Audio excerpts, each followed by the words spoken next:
everyone for coming on to our November edition here of NVFP's Town Hall. We are excited to have you and excited to have our latest addition to NVFP, Dr. Sara Tariq. Dr. Tariq has been a fabulous addition. She's in our DC office, and we are so thrilled to have her as part of the NVFP team. So she has so much to offer us and just has so much experience in medicine. So we couldn't be more delighted to have her. Dr. Tariq has over 20 years of experience. She comes from the University of Arkansas, where she was the assistant dean of student affairs there for the medical students, did a lot of teaching with the students and residents, and has many, many skills both in medicine and outside, including multiple languages that she speaks, including Spanish, Hindi, and Urdu, and her English is very good as well. And she is, from what I understand, an extremely accomplished Zumba dancer. So, a wide array of talents, and we can't wait to hear what she has to say today. And we're saying this is an extremely timely talk about stress and how to reduce that. And so during the holidays, who couldn't use that? It's the brain on overdrive, understanding and managing everyday stress. Just one real quick comment before we get started. Just remember that if you haven't gotten your flu or COVID shots, please do so. And we are happy to oblige with that if we do have them. So please call, because we did run out in the Arlington office of the high dose flu, but you can always get those at your pharmacy as well. So Dr. Sara, Dr. Tariq, thank you so much, and take it away. Thank you so much, Dr. Zweig. Welcome to our Town Hall NVFP family. It is so good to have you all here. Thank you for joining us on a rainy Tuesday evening. I hope you all are well.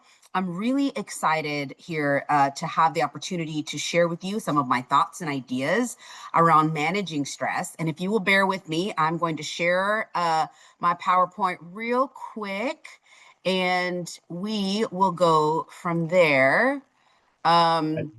Just one other thing, as she's setting this up, just if you have anybody has any questions, please feel free to put them in the chat. And as usual, we will get to them after she finishes her talk, and we'll try to get to all the questions that we can. Wonderful. Okay, can y'all see this okay? Okay, wonderful, thank you. So as I said, I'm really excited to talk about this topic, and it's a topic that's touched me this year in a very surprising way, if you will. This is, hold on, let me get here. There we go. So as Dr. Zweig very accurately mentioned, I absolutely love Zumba. This is me and my Zumba group at One Life Tyson's on Halloween this year. No one can tell, but because you can't see my gold belt, but I was dressed as the genie from Aladdin. Every Thursday and Sunday, we get together and dance, get our heart rates up, and have a really good time and reduce some stress. And I include this picture because I really can't, I gotta walk the walk, and when I also talk the talk. So I think that's really important. So, but I am going to share probably going to take a minute and be a little bit vulnerable here and share something about myself that affected me pretty profoundly. And it was something that happened this year. And I think it is something that all of us in the DMV will never forget, right? Everyone remembers this really tragic event. I had just come home from Zumba, taken a shower, sat down, had my dinner. It was about 9 p.m. And I remember sitting on the sofa, and we got this little notice at the bottom of the TV. And it said, potential accident near DCA. And I, fortunately, thank God, didn't have any family or friends flying that day, so there wasn't that level of, concern. But it was scary, right? And we're always concerned whenever something like this happens, whenever our fellow Americans, get into a plane crash or lose their lives. And as you remember, 67 people lost their lives that day. But I remember sitting there on the sofa, and I was kind of sweaty. I was breathing a little fast, and I realized, I was like, I think I'm really anxious right now. And I remember texting my sister and saying, I might be like having some anxious feelings here. And my sister texted back and she said, yeah, me too. And she lives in Arlington. And so what I realized as I took the next couple of days to process how I had felt, and it lasted about 20 minutes or so, I realized that my stress bucket, if you will, was full. It was overflowing, right? And this event kind of put it over the edge.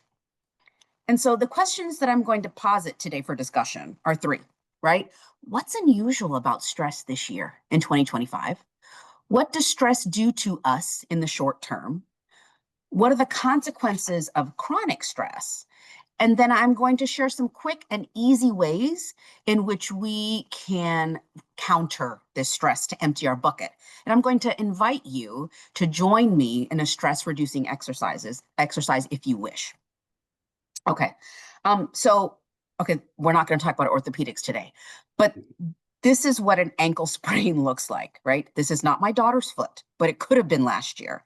She called me in the morning after getting home late in her apartment in DC. She had rushed off the metro, twisted her ankle, went home.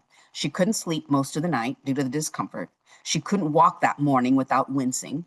It looked kind of like this. It was probably more swollen. It was purple. And what do I do when my daughter calls me? I immediately stop what I'm doing. I pivot. I change my plans for the day. I call orthopedics urgently, and we go now, right? They get her in a boot. She's better in a couple of weeks. This is what stress looks like. And this is a little meme. I'm smiling because crying won't change anything, right? This is what stress can look like. This is what anxiety can look like, right? And I'm not going to be talking today about generalized anxiety disorder, which requires the care of a physician, right? And is beyond the scope of this talk. But everyday stress, what do? We often just hide it. We go along our day and smile and do our work and do what we're supposed to do. This gentleman could also have been in pain, like my daughter. This gentleman might not have slept most of the night either, but his pain doesn't get addressed because we can't see it, right? And so I juxtapose these two stories to illustrate how often we underestimate and undervalue the weight of mental pain and stress, right? So I'm going to just ask you to keep that in your brain. So stress in America, 2025, it's actually a thing. It hits differently in 2025, right? What is that about? What we know from the literature, and there are a lot of articles being written about stress this year, there's technological anxiety. Well, we've kind of always had that for the past, maybe 5-10 years, but there has been a rapid spread of information and misinformation. And that is likely reaching sort of a certain level or threshold, right? We have an always on culture. Many of us work in environments where we must be constantly connected to work emails and social media. Boundaries are getting blurred. Post-pandemic, a lot of people started working from home, which was lovely for a lot of people, and the boundaries got blurred, right? We have job instability, right? It's a source of major stress for many of us, particularly in the DMV area, with a growing number of workers worried about their futures. We have economic instability. We have something called digital comparison, which probably affects my kids more than me, right? Where social media platforms create this comparison trap where you can put all these filters. And as you're growing and as the brain is developing, you really don't have that understanding, and you start to feel, get inferiority complexes and get concerned. And we see all sorts of psychological stress related to that. Global events and political turmoil, there is no shortage of that. And then we have something, what people are calling the loneliness epidemic, right? And these things, these new amplified stressors are on top of the relationship stressors we may have, financial stressors, discrimination that some people might face, right? Those things have always existed and continue to exist. But I'm interested in this loneliness epidemic. And it was really, I think I first heard it several years ago by our former Surgeon General, Vivek Murthy, who in 2023, as US Surgeon General, released an advisory booklet on the healing effects of social connection and community. And in this book, he talks about the loneliness epidemic, which has been probably compounded by a combination of social media, right? We use that for lots of communication, plus the pandemic. And we've sort of generally are becoming more isolated and not reaching out for human connection. And what he talks about in his book is that these things, loneliness itself, is linked to serious negative health outcomes, higher risk of heart disease, significant risk of stroke, dementia, premature death. And so I want to sort of underscore this concept. And I also recognize that all of you coming together here is also community. It's also a place of connection and hopefully the start of healing and conversations. So let's talk a little bit about acute versus chronic stress. Right? We all know, we've seen this picture. This is what acute stress looks like, right? You encounter a bear in the forest, and hopefully this does not happen to any of us. But the physiological, the way our body responds when we see this bear, if we come across it, is that fight or flight response that we all talk about, right? And there's actually fight, flight, or freeze now. But basically, it's Mother Nature's way of protecting us when we feel under threat or when we're challenged, or even when there's some crazy opportunity, we might feel this inside our body. It has always been meant to be a survival mechanism. And it's this process, this mechanism did not select to kill us, right? This mechanism was selected in us to really help us. What does that mechanism look like, right? This you might be able to relate to more, right? When you're driving and all of a sudden you come across somebody on the crosswalk and you slam your brakes on because you don't want to hit them, right? That same thing. It's that fight or flight hormones that are released, right?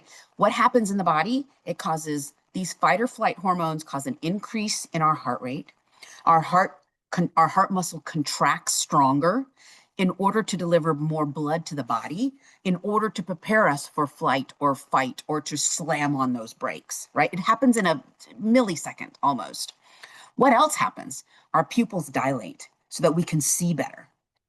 And we get a wider frame, right? Other changes that happen in our body, and you all can probably attest to this, we get our muscles tense up. We might sweat, right? And our blood flow is redirected away from the non-essential parts that are needed in that moment, like digestion, and go to the major muscle groups in preparation for us to move fast or strongly. All of these mechanisms are adaptive, and they're not meant to last more than a few hours, right? So now let's talk about, so what about chronic stress? What happens there? So that's the acute stress response. It's helpful. It's an evolutionary benefit. It helps us. It's meant to protect us, right? So what about chronic stress? Chronic stress is that consistent sense of feeling pressured and overwhelmed over a long period of time. And unlike the acute stress of the bear or almost hitting a pedestrian, chronic stress has no adaptive benefit. Doesn't really help us at all. On the contrary, it can cause an increase in heart rate. It can elevate our blood pressure. And the consistent and ongoing increase in our heart rate and blood pressure can take a toll on the body long term, resulting in increased risk of hypertension, increased risk of stroke, increased risk of heart disease, right? Blood clots. So the chronic effects of stress really have a detrimental effect on the heart. Other consequences, headaches, right? If you remember, we talked about blood flow and muscle tension in preparation. Well, chronic muscle tension, we all know what that feels like. It's not good, right? We get chronic muscle tension, particularly in the upper torso and the shoulders and the neck and the head. We get migraines. Stress can cause hair loss. It can make our hair follicles enter into the resting phase, in which they don't produce any new hair, and the old strands just shed easily, and we don't have new hair, so we can get stress alopecia or hair loss. Chronically, the hormones that are released in stress can get people more sick often because they can suppress the immune system's ability to fight infection. So that's kind of what's happening in the body with chronic stress. I'm going to take a turn in my talk and sort of share with you how I think about stress. And it's the stress bucket model, right? It's pretty straightforward. Stressors fill the bucket. Each of our buckets are different. Someone's might be made of steel. Someone's might be a little more, rubber or plastic. We have all of our vulnerabilities. Our own mental health affects the bucket's capacity. Our physical health affects the bucket's capacity. Our financial health affects the bucket's capacity. And then what happens is the stress builds up, and then we got to release it, right? We've got to open the faucet and release some of that stress. And we do that in two ways. One is with maladaptive coping skills, right? What am I talking about here? When we bury our stress and don't talk about it, when we engage in substance abuse, overeating, aggression. It's interesting to me how we're seeing so much aggression out there, like people fighting on planes. It is one of the things that comes to mind. And it makes me wonder about this stress bucket model, right? Are we seeing all this aggression because everyone is so chronically stressed that it's just overflowing in bad ways? Adaptive coping skills will help release that stress from the bucket, if you will. And so I'm going to talk about three sort of areas. I'm going to share with you three concepts that might serve as a framework as we think about managing stress. So I'll talk about each of these three for just a little bit. And then I'm going to share 4 things that you can try to help reduce your stress. And I bet some of y'all are already doing some of those things. So we'll see. So let's talk about self-control. And when I'm thinking about self-control, I'm really thinking about what's out of my control and what's in my control. And when you see these little 2 palm trees connecting this hammock, that's an invitation for me to pause and allow you to reflect a little bit. This schematic has helped me when I'm acutely in the moment of stress, when I identify that my heart rate's a little up, my head's a little hot. I have trained myself to think, okay, Sara, what's in my control? And what's out of my control. So what's out of my control? The past, the future, social media algorithms, the media, other people's behavior and beliefs about me or anything else. And then what's in my control? My self-talk, my words, who I follow on social media, my own self-care and my boundaries, what I consume, what I put in my body, my attitude, and how much I'm going to work on myself. I'm going to pause for a few seconds here, and just invite you to think about this scheme and see how you are thinking about what's in your control. I'm just going to give you all a second.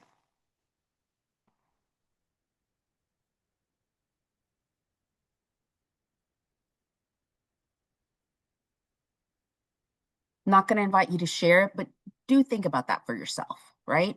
And I'm going to talk about self-talk in a second because I think that's really important and it's on top for a reason. So that's when I say self-control, I'm just thinking about what's in my control and what's out of my control. And when I do that, it kind of helps ground me and reminds me, because we tend to think that we have more control over many things than we do, right? And so really focusing on where we can direct our energy, I think, can be really helpful. Self-regulation. Dr. Nawal Mustafa this is her work here. She's a neuropsychologist out of the UK, and I really like her approach because she focuses on practical, compassionate care that's very much rooted in scientific knowledge. Self-regulation is the ability to manage your emotions, your thoughts, and your behaviors, right, in order to achieve a particular outcome. And that includes things like resisting the impulse to yell at somebody, right? Or use bad language at somebody, calming myself down when I'm upset, adjusting to change. And that's a big one, right? Because it feels like the world is changing almost every week. And then handling frustration so that I can maintain my inner balance, right? And so techniques like mindfulness, which is really mindfulness is being aware of our emotions in real time, and reframing situations once we're calmer can really help with self-regulation. And so Ms. Mustafa talks about when I'm feeling angry, I pause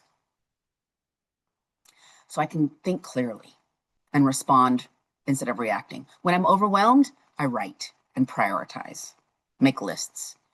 When I'm insecure, I'm going to work on appreciating and accepting myself. When I'm feeling rejected, I'm going to acknowledge that this feeling is no fun, but I'm not going to let it consume me, because rejection is redirection. And the one that I wanted to highlight today in relation to this talk is when I'm feeling discouraged. I will be kind to myself and remind myself of the reason why I'm trying, and I will use that as my strength. I've actually printed the discouraged one out on my fridge and given it to both of my children, because I think it's an important reminder, right? Would you mind explaining it a little bit more? I apologize if this is obvious, but it's not to me. When you say rejection is redirection, Oh, yeah, what do you sure. mean by that? Sure. So sometimes we work really hard on a project and we put the work in and we think it's fantastic and we present it, right? I might present it to my boss, to my dean, and I thought it was a fantastic idea. So this obviously is rooted in a real life story that I'm sharing here. I thought it was a fantastic idea, and I spent a couple of weeks putting it together, and I'm very proud of it. It's very well put together. It's a beautiful PowerPoint, and I get it to my dean, and she looks at it and says, "I don't think this is very helpful." Right? And so what is anybody's original reaction to that? I'm totally dejected, right? I feel very rejected because I invested myself in this project or this class, right? Or this grade or whatever. And rejection at that point feels really deflating. But in the long run, or even in the short run, it can actually just mean you just need to redirect your energy into someplace else, right? And so that's what I did. I adjusted my project, redirected it. It was not where my boss wanted it to be, and it got accepted later on. It took a long time and it took a lot of input. So that's when I say rejection is redirection. Initially, something might feel really horribly deflating, but in actuality, it might be creating another path for you in a different way. Thank you for that. Let's talk about self-talk, because this is something that I will be honest, I kind of was like, okay, I don't think that's real. Like, what is self-talk? Until I actually started learning about it and doing the research, and then I started practicing it, right? So what is self-talk? Self-talk is a constant running monologue in our minds, all of us, where we process daily experiences. It is a natural cognitive process. It's a thinking process used to think through our ideas, our thoughts, process our thoughts, making decisions, and solve problems, right? And so I've got my palm trees up here. And so I'm going to ask you to reflect for a minute as I share with you, what does your self-talk sound like? Is it positive? Is it neutral mostly? Or is it mostly negative, right? The positive self-talk is encouraging, kind, supportive, kind of like you're talking to a friend. So positive self-talk can help build your confidence, help manage stress, which is why I'm mentioning it today, right? Improve your persistence. Negative self-talk is critical, pessimistic, self-defeating, where oftentimes you find yourself talking to yourself more about your failures than your wins. And negative self-talk can be really harmful, leading one to inaction, what we call paralysis by analysis, right? Where you kind of analyze and your analysis even is negative and it leads you to inaction. It can also lead to low self-esteem. So if you study Olympic athletes in sports, athletes are trained to use positive self-talk to cue the body to act in certain ways, particular ways. It's fascinating. And so they use self-talk to cue the body to cue their attentional focus, to motivate them in that highly stressful moment, right? They're training 4 years for 4 minutes, right? It helps reinforce their self-confidence or self-efficacy, and it helps facilitate the creation of what coaches train Olympic athletes to create, which is called an ideal performance state. The ideal performance state is not just the physical, but it's also the mental and psychological and emotional. And so positive self-talk is something that every Olympic athlete really engages in and trains in, i.e. Simone Biles, right? So that's self-talk. And so I'm going to invite you to think about that and think about what your self-talk is like, and where you might do it differently or experiment with your self-talk or redirect your self-talk. The third, self-compassion. Kristen Neff is a PhD researcher a therapist and one of the leaders globally in the area of self-compassion. She teaches at UT Austin, and she and Chris Germer at Harvard worked together to start the first center for self-compassion. And she's brilliant. She's written many books, and I've taken her course. And what she talks about is that there are 3 doorways into self-compassion, right? So that when you notice you're in emotional pain or stress, you have, and if you want to approach your mental health from a space not of self-criticism, not of negative self-talk, but of self-compassion, that there are 3 doorways in, right? 1, you hold your thoughts and emotion in mindful awareness. What does that mean? It means, I'll give you an example. I just realized that there was a plane crash at GCA. I'm really stressed right now. I can feel like I'm a little jittery, I'm a little sweaty, I'm kind of stressed. And I'm just holding that for a minute and recognizing it, right? That's one thing. And usually, if you do that, the emotion releases. You kind of, because you're taking a moment to be compassionate to yourself by identifying what you're feeling and giving yourself the space to process that. Then it passes. Number 2, you can remind yourself that encountering emotional pain is part of a shared human experience. We feel connected to 67 strangers on a plane because of our shared humanity. And that's a good thing, right? That's, if we didn't feel pain, that would be a source of concern, maybe. So remind yourself that the pain that you're feeling is part of that shared human experience. And the third doorstep into compassion is to give yourself kindness and care, right? And I'm going to talk about that in the next couple of slides. So what can you do to actually give yourself kindness and care? So we'll talk about that as well. So the first activity I'm going to engage you in or invite you to is a breathing exercise. And I learned this originally from the Kristen Neff course, but I'll be very honest. I didn't practice it until January 29th, 2025, when I thought, okay, my bucket is full. I need to do something, right? So I'm going to now invite you to engage with me, if you choose, in a mindful awareness breathing exercise. As per the American Institute of Stress, really dedicating 20 minutes daily to this exercise can be a potent stress and anxiety management technique. Or you can just do it for 2 minutes or 3 minutes when you feel it. And so I'm going to ask you to begin, and I'll explain to you afterwards once we're done with it. I'm going to ask you to begin by finding just a comfortable place. I'm assuming most of you are comfortably seated in front of a laptop or your phone or on your sofa. You can be cross-legged on the floor or lying down or sitting in a chair.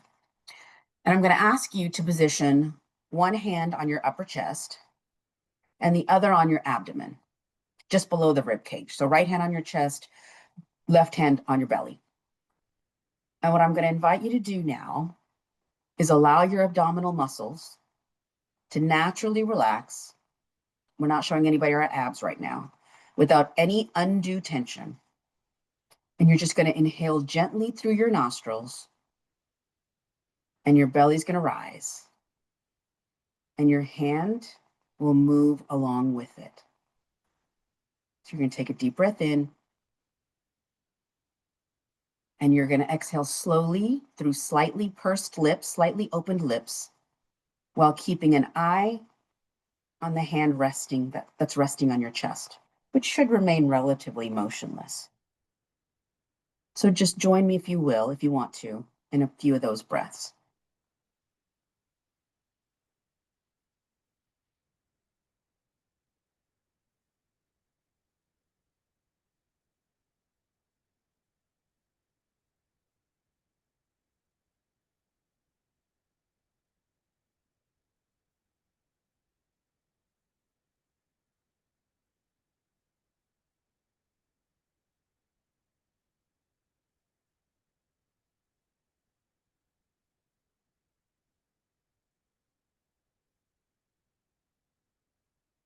Whenever you're ready, you can open your eyes.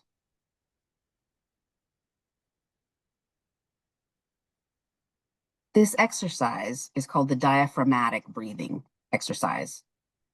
And what it hopefully offers is a simple, quick, yet effective way to cultivate calm and reduce stress in your daily life. Physiologically, what's happening is that when you breathe like this, it's activating the vagus nerve, which is a big nerve in our body, which lowers our heart rate, lowers our blood pressure, decreases muscle tension, and can even, when you do it regularly, improve sleep quality. Mentally, sort of calms the nervous system, quiets the mind, and really can help manage feelings of that stress and frustration that arises in our daily lives, right? So it's very, very simple. The key, though, is using the abdominal breathing. So you're really using your diaphragm to do the breathing. And it also makes us slow down because when we're stressed or busy, we're actually breathing a little faster. And this really invites us and reminds us to slow down our breathing. I'm going to move on to the second sort of activity that you can do that I invite everybody to do. And a lot of my patients say, that's not fun. I don't like to exercise. I get it, right? Even if it's getting up and going for a walk just to your kitchen or the restroom and back, what is that doing? Is it increasing your heart rate and making your heart strong? Probably not. But what it's doing is it's helping break the tension that you may be feeling and gives you a chance to think things through, right? Rather than just sitting in that same place in front of your computer for 3 hours, right? But I do, invite everybody to work out or do something active. And that means something different for everyone, right? My husband climbed Mount Kilimanjaro last year. That is something I will never do. I'm more of the yoga dancing person, right? So exercise really honestly is one of the best antidotes for stress. In the pandemic, when I couldn't go join my friends in Zumba, I found a YouTube video called Yoga with Adriene, and that's this lovely lady here. She's from Austin, and she has every possible yoga video for awakening in the morning, for hip pain, for neck pain, for chronic headaches, for relaxation, for toning, for stress relief, you name it. And the videos might be 7 minutes to 40 minutes, depending on what you're looking for. And you can modify this to do it in a chair. And that's really important, I think, right? So you don't have to, if you're physically fit and you can get on the ground and you can do some of these yoga things. I cannot do some yoga things, right? My joints don't allow me to do that, and I just modify. But whatever physical activity it is, I'm going to invite you to do that. Because it really can release these feel-good hormones that you may have read about or heard about, and it releases those feel-good hormones, and over time can really help reduce that stress. If you're a social person, then doing social exercises, right, with other people, whether that's yoga with a group or like my Zumba class. If you're more of a solitary kind of a person, then I just invite you to go out for a walk. Very, very helpful in stress relief. That's the second thing. So we talked about diaphragmatic breathing to acutely help with stress, physical activity. And the third one is something interesting that I discovered about a year ago, and it's called binaural beats. I know it sounds weird. Just stick with me. Binaural beats is a technique involving listening to specific sound frequencies using headphones. So one of your ears hears a different sound frequency and the other ear hears a different sound frequency. There's studies on this, and the studies are small, so the jury's not fully out yet. And so there's a growing body of evidence. A lot of my therapist friends use this regularly. The NIH, for example, has published an article on this. There was a recent article out looking at 60 or 70 college students using binaural beats. And basically what it does is it primes the brain to connect with the frequency differences, and it calms the brain down. It reduces anxiety. It lowers stress. It increases relaxation. They say that it can induce a mental state associated with some simple meditation, like breathing, but faster. They're all over YouTube. You can look up binaural beats. Give it a try. It might prove to be helpful. And like I said, there's a growing body of evidence. You do have to listen to it with headphones, though. You can't, like, one ear has to be receiving the sound at one frequency, and the other ear has to be hearing it at a different frequency. So that's another way. If you're like, okay, this breathing thing is not for me, I can't do it, but I could listen to some music, some sounds before I go to bed or something like that, it might be something for you to try. Real simple, 5 minutes. That's the third thing to try to manage your stress. And the last thing is, I really want you to reflect on what gives you joy, right? I feel like we don't ask that of ourselves, and no one's really asking it for us.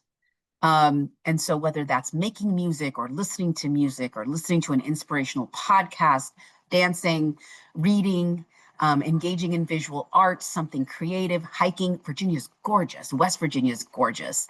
I'm going to invite you to be really intentional and seek out those small or large projects or activities weekly, monthly. Put them on your calendar that give you joy.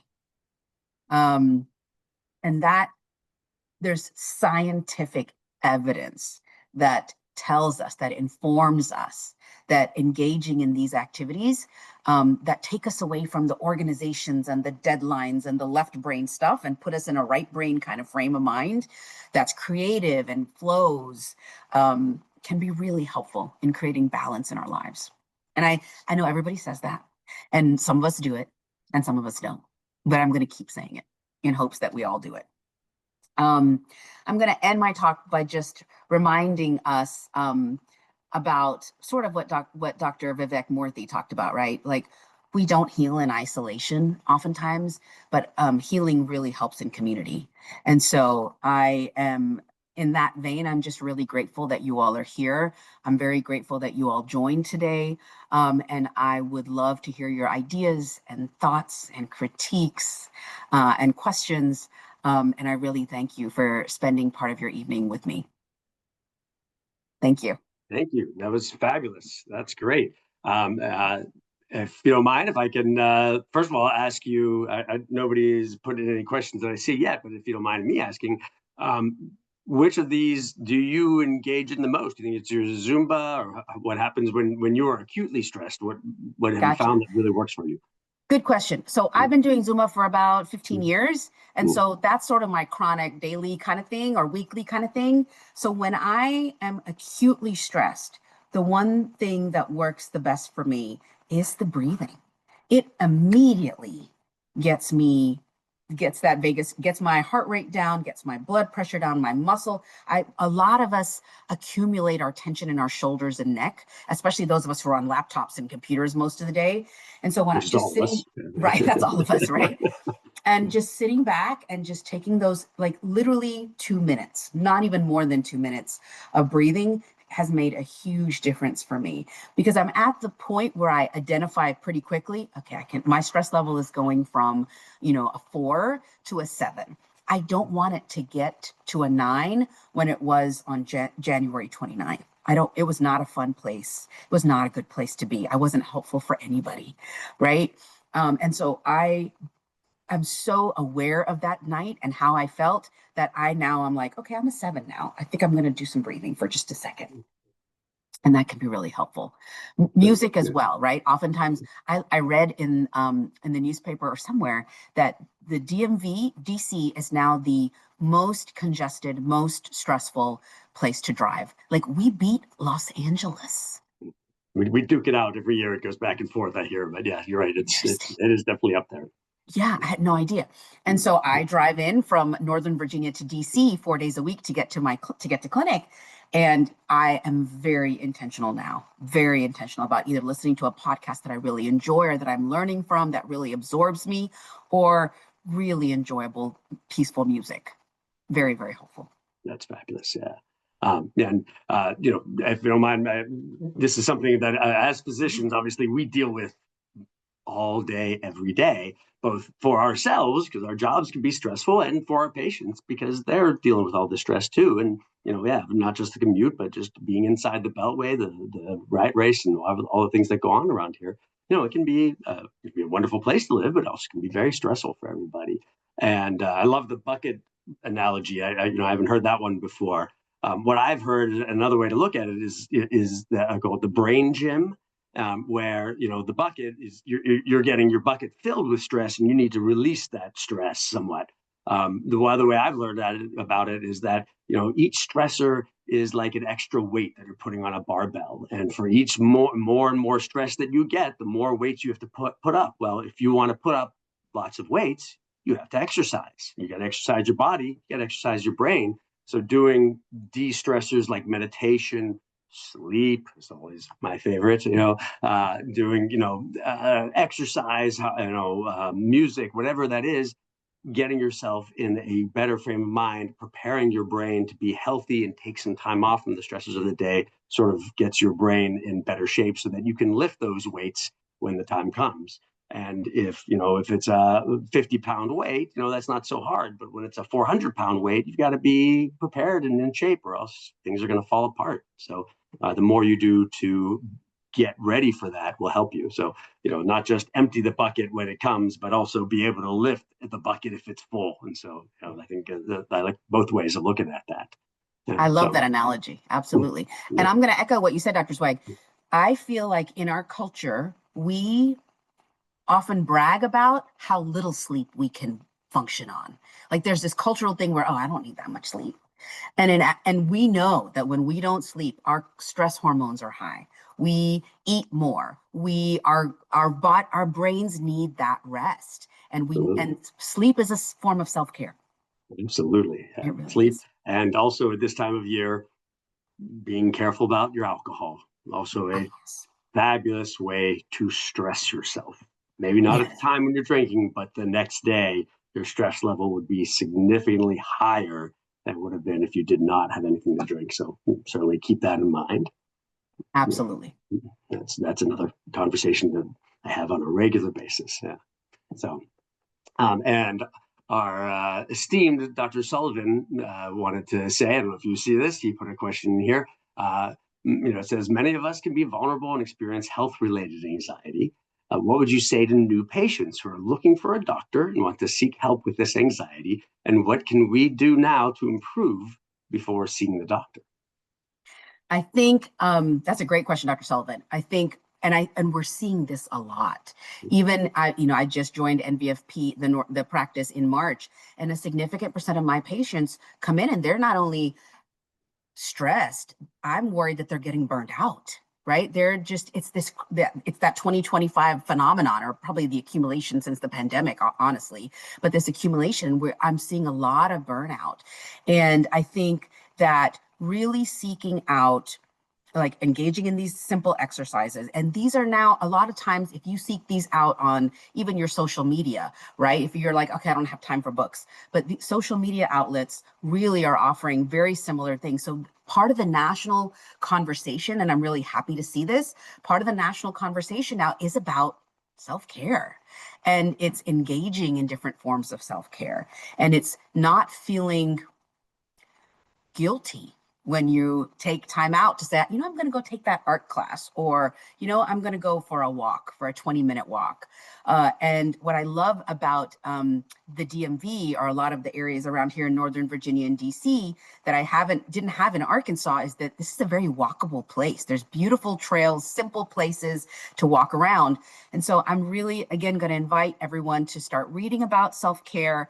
Kristen Neff's work is phenomenal on self-compassion. It's a quick, easy read. She's on a lot of podcasts. If you're a podcast kind of person, I love Kristen Neff.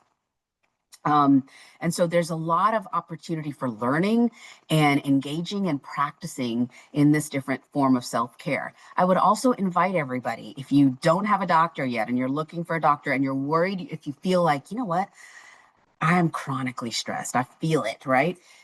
Make sure that you're getting in with a primary care doctor, make sure you're checking you're getting your blood pressure checked. It is still the silent killer. It is still one of those things that people don't notice until it's really, really high, and then it's dangerous. And so I'm going to invite everyone to really explore some of those things.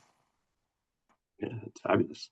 And then I'm sorry if I pronounced this wrong. Lilia Ramirez, it says, as important as sleep is, what do you recommend to quiet racing thoughts at night?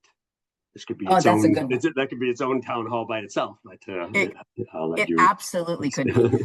The first thing I'm going to do is say what every doctor will say, which is, I would be worried, and I want you to make sure that you speak with your doctor about it, because sometimes racing thoughts can be more than just daily stress. And sometimes racing thoughts can be something more, like generalized anxiety disorder, that would need an expert, right? Would need a physician really taking care of that and maybe helping you with some medications. So that's number one. Definitely speak to your doctor about it. But for me, the racing thoughts, I go back to, again, I feel like I'm a record here. I absolutely always go back to my breathing. I have a couple of audio, like 10-minute inspirational audio musical things that just calm me down immediately. And so I think breaking that cycle is really important. A lot of people wake up at like 5:30 in the morning or 4:30 in the morning. They may have to go to the bathroom, and then they come back to bed, and now their mind is racing and they're thinking about all the things that's on their list, right? It's another opportunity to tell yourself, it's that positive self-talk. Okay, I'm getting stressed right now. 4:30 in the morning is not the time to do it. I'm going to use my breathing exercises. You don't have to turn on your phone. You don't have to do anything, but just get into your abdominal breathing. I think it's central. Abdominal breathing has been part of the Indian tradition for thousands of years. And there is, like I said, there's science behind it. It's easy to do. I would invite you to certainly do that, but also talk to somebody. Don't suffer in isolation. Talk to somebody about it. Yeah, one of the things I always like to say, well, first of all, is that at 2 or 3 in the morning, you and your brain are a terrible combination, because we just think horrible thoughts at that time. So, but one of the things that, as you said at the beginning, our stress comes from the past or the future. It's virtually never is it the present. And so if you can focus on the present, that's what helps you relax. And so one of the things about breathing, if you just focus on your breathing, you're thinking of that. You're not thinking of the past. You're not thinking of the future. You're focusing on what's going on right now. And one other thing that I like to recommend is something that I like to call micro meditation, where it's not like an actual meditation, but just doing something as simple as, rubbing your fingers together and focusing on feeling the ridges. Or if you're in bed at night, how do the sheets feel on your body? Can you feel it? Can you feel the temperature? Do you hear anything? If you try to hear the farthest sound that you can and focus on that. Just focus on one sense, one sensation, and let your mind focus on that. And it takes your brain away from all the things that you're worried and stressed about. It's not always easy. Like I said, all this does take practice, but the more you practice it, the easier it comes and the better you'll do with it. Absolutely. And I'm going to remind you again, I always tell myself what's in my control, what's not in my control. And it has a very centering effect on me. Yeah. Right. And it kind of says, okay, Sara, you're not in control. You think you're in control, but you're not of these things.